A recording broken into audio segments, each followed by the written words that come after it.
Envoie ton Esprit Saint, ton feu d'amour divin, déploie ton cœur et viens nous sauver. Délivre-nous de nous, délivre-nous de tout, ce qui refuse en nous de t'aimer. Du sang de ton agneau, déversons-nous le flot des abondantes eaux de ton pardon.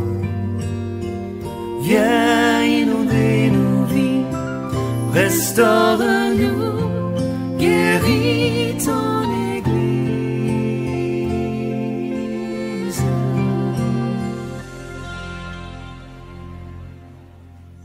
L'Église dit que Jésus est mort pour que nous allions au ciel.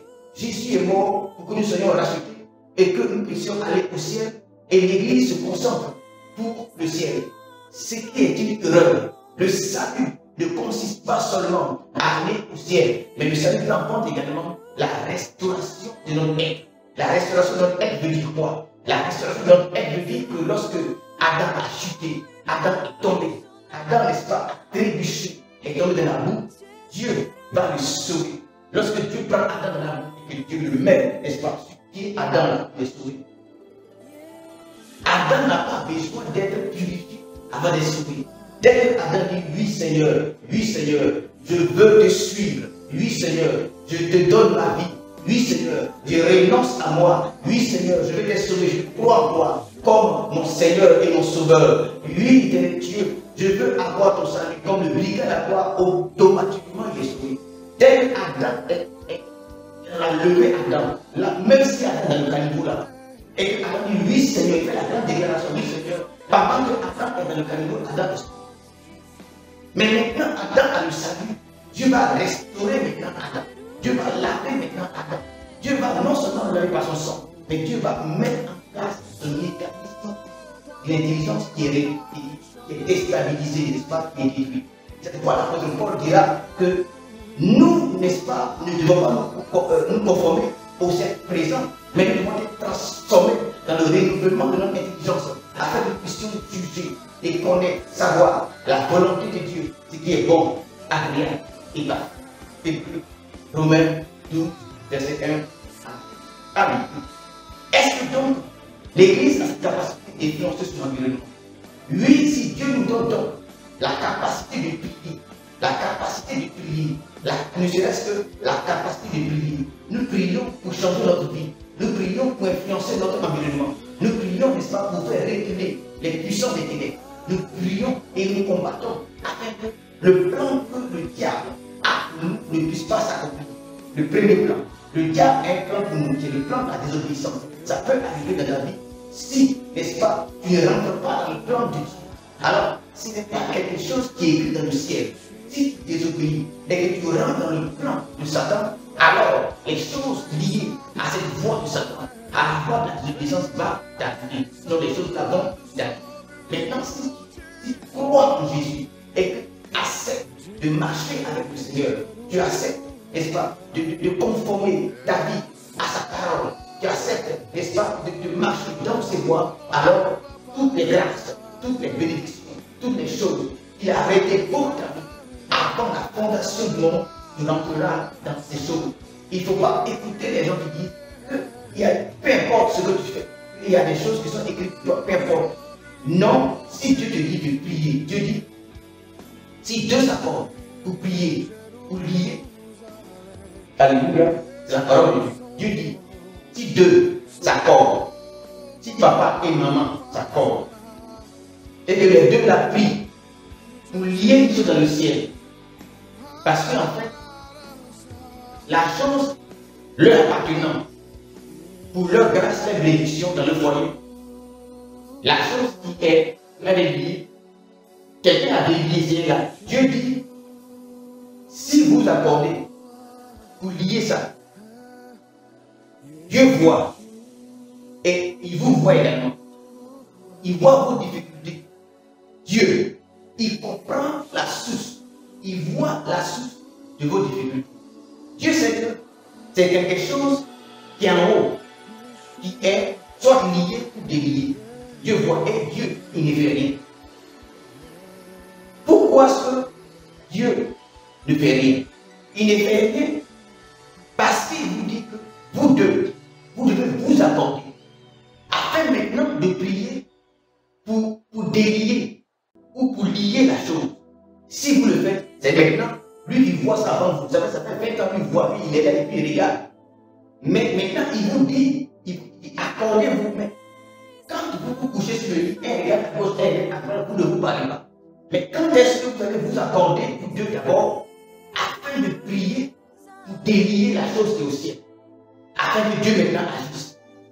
Donc, la situation dans laquelle vous êtes, est-ce que c'est Dieu qui fait, est-ce que c'est écrit, est-ce que Dieu écrit que vous serez dans cette situation, ou bien c'est vous-même, n'est-ce pas, qui fait que vous êtes dans cette situation, parce que vous ne voulez pas méditer la parole de Dieu, pour la mettre en pratique.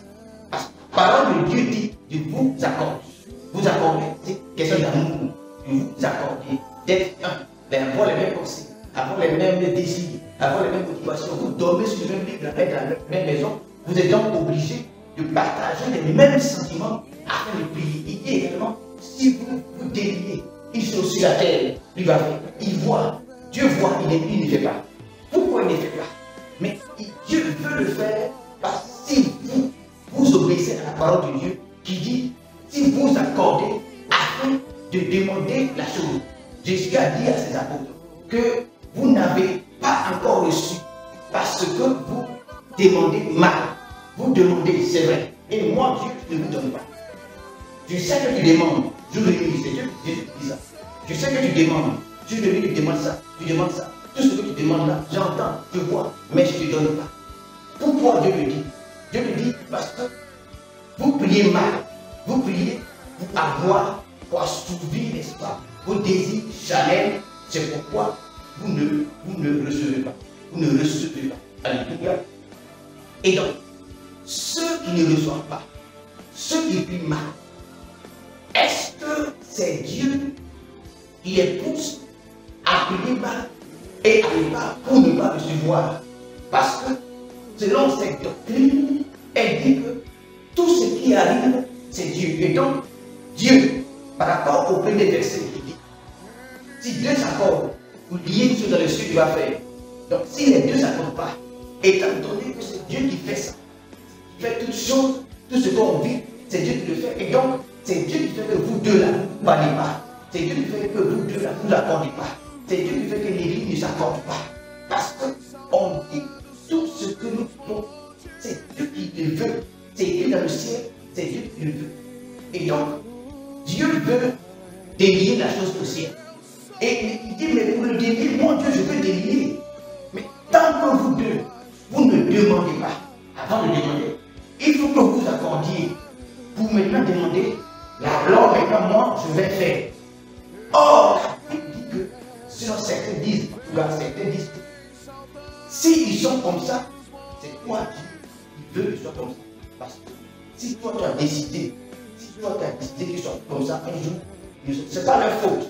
C'est pas leur faute. C'est toi. Dieu dit également, n'est-ce pas, les apôtres, je vois, vous n'avez rien. Mes enfants, je vois, vous n'avez rien. Elle dit, mais Seigneur, nous, on prie tous les jours. On jeûne le Seigneur. Tu sais, on jeûne beaucoup. J'ai eu, moi-même, je sais, je vous vois, je sais que j'ai beaucoup, et vous priez beaucoup. Mais, je ne vous donne pas. Ah, mais Seigneur, la Bible déclare que c'est toi qui fais toutes choses. Donc, si on n'a pas, c'est toi. Dieu dit, arrête. Si vous n'avez pas, c'est parce que vous priez mal. Tu as donné les raisons. Est-ce que c'est écrit que tu as dit oui, c'est moi qui décide. Je donne à qui je veux, je ne donne pas à qui je veux. Celui que je veux, je donne, celui à qui je ne veux pas, je ne donne pas. Est-ce que c'est écrit ou pas? Jésus même donne la réponse en disant que vous ne recevez pas parce que, pas parce que moi je ne vais pas vous donner. De même pour ces deux-là. Moi-même je peux faire. Mais tant que vous deux vous ne l'accordez pas, c'est un principe. Tant que je vous donne l'autorité de faire, moi j'agis si vous demandez. Moi Dieu, tu ne vas pas agir comme ça, bêtement comme ça, non. Parce que je donnais à Adam tout le le tampon, l'autorité. Donc sur terre, vous gérez tout. Maintenant, si vous décidez de m'appeler, moi je dis. De même les mystiques. Étant des êtres humains, étant d'abord êtres humains, ils ont le pouvoir des êtres humains sur la terre. Satan même ne peut pas agir comme il veut. Et donc, eux, ils doivent aller dans les carrefours, ils doivent aller dans les montagnes, ils doivent aller dans des lieux pour appeler l'esprit, n'est-ce pas? Donc, la terre n'est pas son milieu naturel. Il faut qu'un être humain les invoque. Et de même, Dieu dit que depuis que je vous ai donné l'autorité, il faut maintenant que vous me donniez l'ordre. Vous m'appeliez, vous me dites, Seigneur, fais ça pour que moi je l'aide. Mais si vous êtes là et vous regardez, vous dites, ah, si Dieu dit, si Dieu veut, il va faire, ou s'il ne veut pas, il ne veut pas faire. C'est pas vrai. Dieu dit, si vous vous accordez pour demander, moi, je vais faire. Donc Dieu veut faire, mais parce que vous demandez soit mal, ou vous ne vous accordez pas. Il y a des choses qu'on demande mal, ou il y a des choses qu'on veut recevoir. Mais avant de recevoir, il faut d'abord savoir. Il y a des choses que Dieu donne. Il y a des choses que Dieu donne.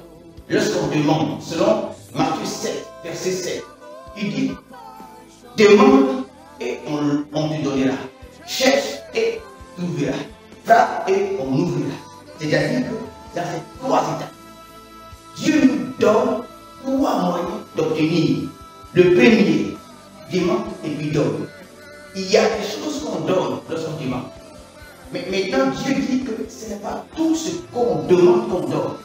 Mais qu'est-ce qu'on donne après avoir demandé? Après la demande. Il dit, après la demande, il y a d'autres choses.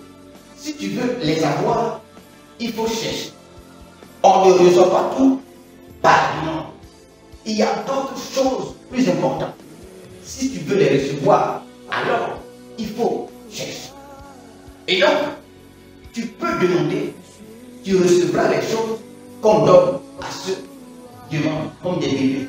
Un bébé, il fait que demander. Un bébé, il ne peut pas chercher. Un bébé n'a pas l'âge.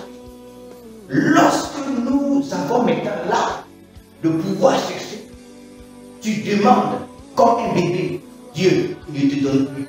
Il y a des choses maintenant que Dieu veut que tu puisses chercher.